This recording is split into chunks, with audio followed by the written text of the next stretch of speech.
Tuhan bersamamu dan bersama rohmu. Inilah Injil suci menurut Markus. Dimuliakanlah Tuhan.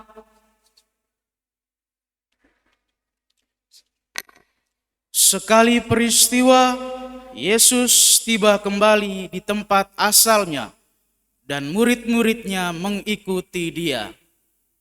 Pada hari Sabat, Yesus mengajar di rumah ibadat.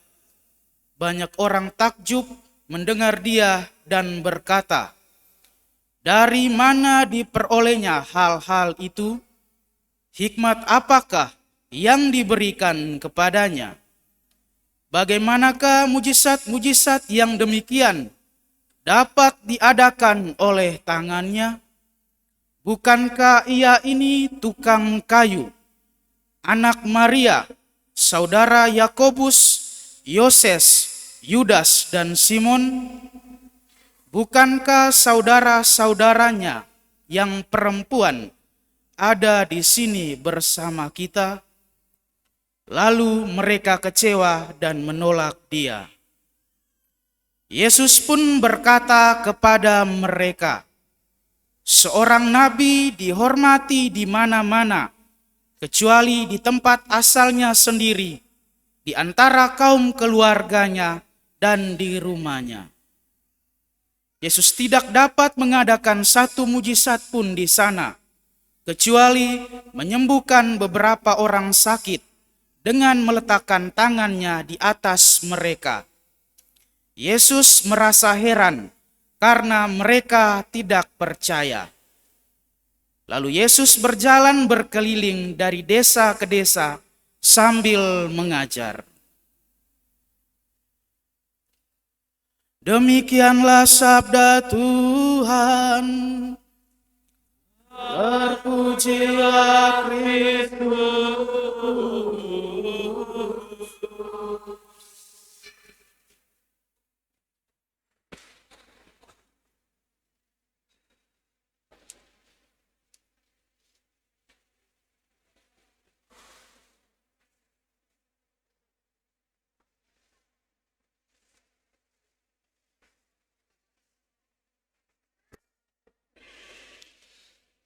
Saudara-saudari dan adik-adikku yang terkasih dalam Tuhan, hari ini kita memasuki hari Minggu biasa ke-14.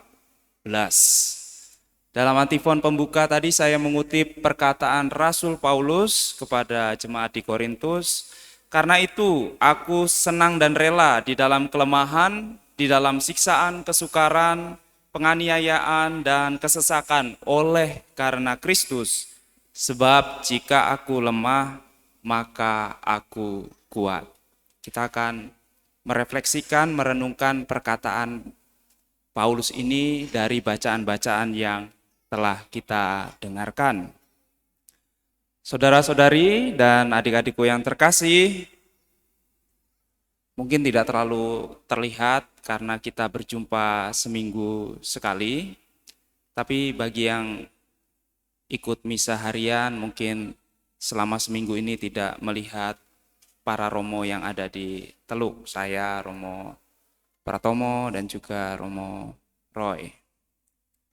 Kami para Romo Keuskupan Tanjung Karang, Projo Tanjung Karang baru saja selesai retret bersama Romo Emmanuel Marto Sujito, seorang dosen, penulis buku, banyak sekali bukunya, di Universitas Sanata Dharma, Fakultas Teologi Weda Bakti. Dengan tema ini, tergerak oleh belas kasihan mendalami spiritualitas menjadi murid-murid Kristus. Kenapa saya mau membagikan retret kami kepada panjenengan semua, supaya tidak sia-sia kami tinggal 1 minggu, supaya ada sesuatu. Tergerak oleh belas kasihan, mendalami spiritualitas menjadi murid-murid Kristus. Kami dicerahkan bahwa Mungkin selama ini kita berpikir menjadi murid Kristus itu bagaimana? Menjadi murid Kristus itu ya melakukan kebaikan, melakukan perutusan, melakukan ini dan itu, ya. Setuju seperti itu? Menjadi murid Kristus itu melakukan ini dan itu, setuju? Setuju. Dan ternyata yang pertama bukan itu. Kami dihantar dengan membaca dari Markus 3, 13 sampai 15, bahwa menjadi murid yang pertama ialah menyertai Yesus. Artinya apa? Yang pertama itu kita dipanggil menjadi murid adalah tinggal bersama Kristus. Tidak usah buat ini itu, tetapi yang penting tinggal bersama Kristus. Itu nomor satunya. Maka selama retret kami para Romo ada adorasi selama 3 jam sehari, minimal 1 jam, boleh ikut 3-3-nya.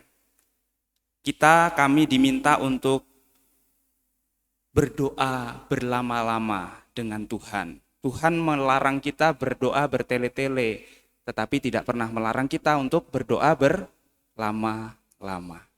Beda bertele-tele dengan berlama-lama. Maka pertanyaannya, sudahkah kita menyertai Yesus sebagai murid, tinggal bersama? Itu yang kita refleksikan. Baru yang kedua, para murid itu diutusnya untuk memberitakan Injil. Maka perutusan kita untuk melakukan ini dan itu datang kemudian setelah kita tinggal bersama dengan Tuhan. Maka tinggal bersama dengan Tuhan dalam doa, dalam adorasi, baru kemudian yang kedua kita diutus. Lalu yang ketiga, setelah kita tinggal, diutus, mewartakan Injil, kita diberi kuasa.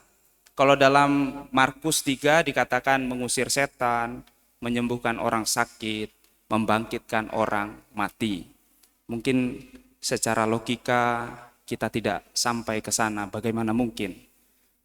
Maka disederhanakan intinya, kita semua murid Tuhan dikaruniai segala macam hal yang perlu agar kita bisa melaksanakan tugas perutusan kita, apapun, dimanapun, dan kapanpun. Yang pertama tadi tinggal dulu bersama Tuhan, baru yang kedua kita melakukan ini dan itu, diutus. Baru yang ketiga, tenang saja. Karena kita diutus oleh Tuhan, Tuhan sudah menyediakan segala macam hal yang kita perlukan dalam perutusan kita. Apapun, dimanapun, dan kapanpun. Dan ingatlah Tuhan menyertai kita sampai akhir zaman. Artinya Tuhan turut bekerja melalui segala diri kita. Maka dalam antifon pembuka pengantar tadi saya mengatakan, pakaian dinas kita sebagai murid ialah belas kasihan.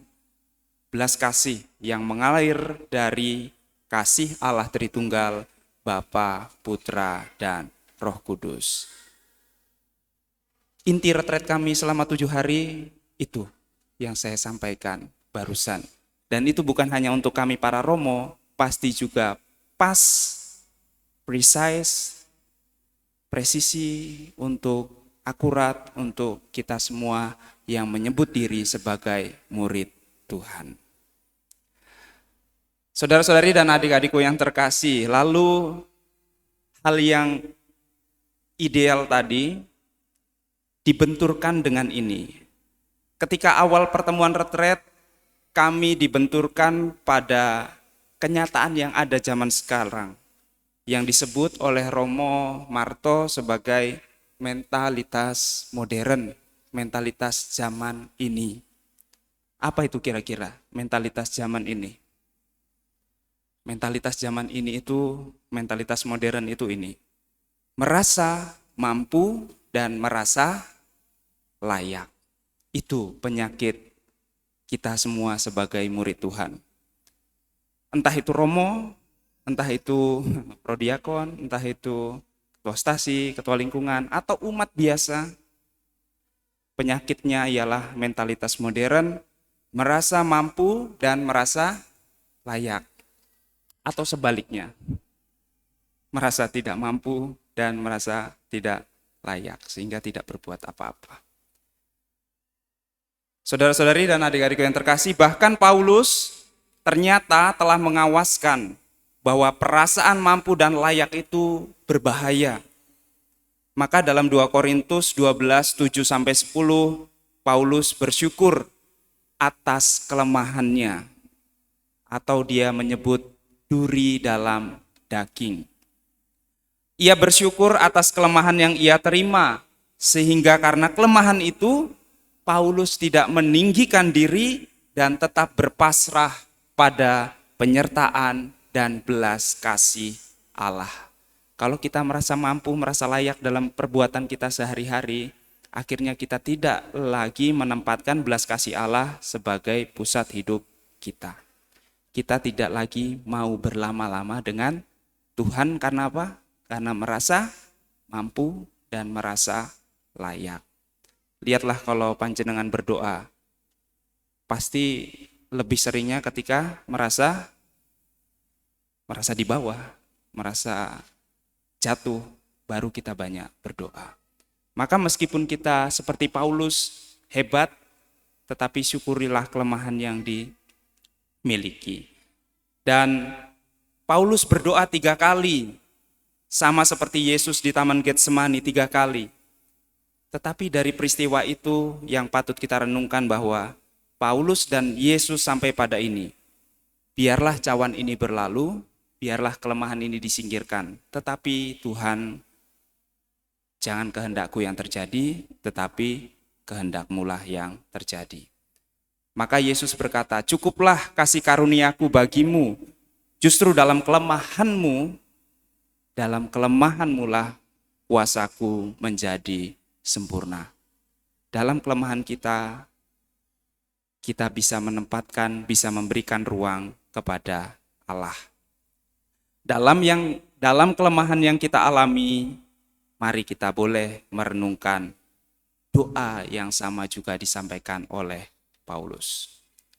Saudara-saudari dan adik-adikku yang terkasih dalam Tuhan, dalam bacaan yang pertama dari nubuat Nabi Yehezkiel, mengapa bangsa Israel memberontak? Ya, karena mereka sudah merasa mampu, sudah merasa hebat, dan sudah merasa layak hidup tanpa tuntunan dan penyertaan Allah. Karena mereka merasa mampu, merasa hebat, merasa layak. Tidak perlu lagi dituntut oleh Allah melalui para nabinya. Mungkin dalam bahasa kasarnya, cuman Yehezkiel, tidak terkenal. Mungkin juga di antara kita, kalau saya ini kurang percaya diri, mungkin saya juga berpikir, hanya Romo Pius yang homili. Atau siapapun itu nanti kalau di lingkungan, kalau di dimanapun kita berada, persekutuan doa. Kalau si A yang berhomili, Rama yang datang. Kalau si B yang menyampaikan sabda, disepelekan. Tetapi saya percaya diri saja, sebab Tuhan bersabda kepada saya, Pius, aku mengutus engkau kepada mereka. Kepada mereka harus kau katakan, beginilah firman Tuhan, entah mereka mendengarkan, entah tidak. Itulah kita diutus oleh Tuhan menyampaikan firman-Nya kepada siapapun, entah orang itu mendengarkan, entah tidak. Dan kita semua murid juga diutus, maka percaya diri saja. Kalau kita menyampaikan sabda Tuhan, entah itu didengarkan, entah itu tidak, sampaikanlah saja. Akhirnya saya sampai pada refleksi demikian.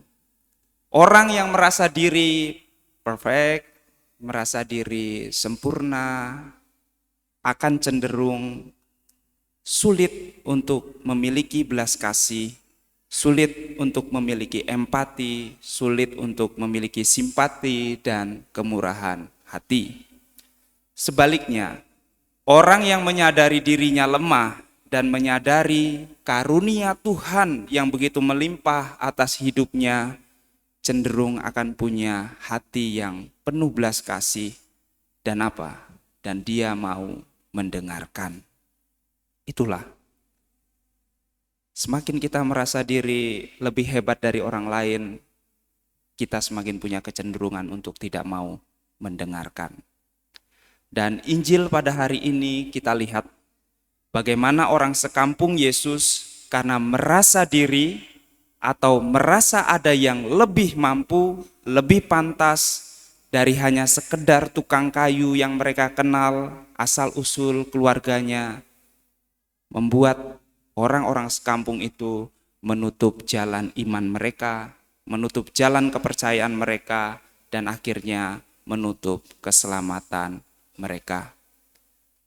Maka Yesus tidak mengadakan satu mukjizat pun di sana. Yesus merasa heran atas ketidakpercayaan mereka. Sebagai penutup, saudara-saudari dan adik-adikku yang terkasih dalam Tuhan, kita tidak pernah tahu Tuhan akan memakai siapa untuk bersabda, untuk menyampaikan kasih-Nya, untuk menyampaikan pesan-Nya pada kita. Kita tidak pernah tahu. Maka jangan sampai keangkuhan, merasa diri mampu, merasa diri pantas, itu kemudian menutup jalan iman kita dan akhirnya menutup jalan keselamatan kita.